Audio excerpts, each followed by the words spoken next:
Good morning. Andito po tayo ngayon sa bahay ni Rene Estorque, SSF Merchandiser for BPI Rojas. Makakasama po natin ngayon ang kanyang may bahay na si Aling Marites Estorque at ang kanilang anak na si Rene II.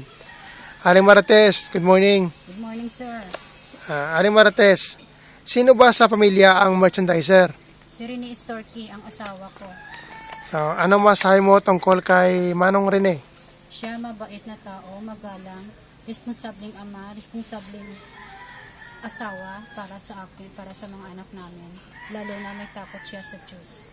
So, mayroon ba siyang aral or na pinamahagi o sinasabi palagi sa mga anak nyo or advice? Oo.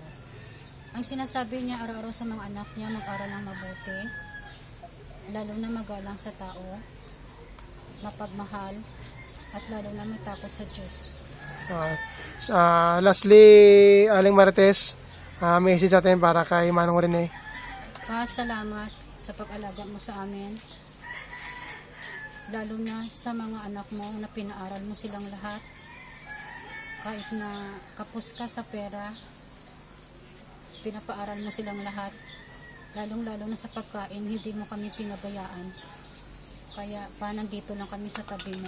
Mahal na mahal ka namin, lalong-lalo na ako pa.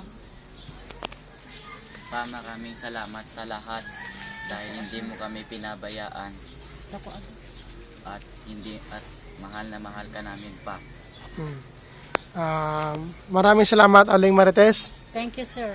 Rene, para sa isang araw na pagpapanayam. Salamat, maraming salamat.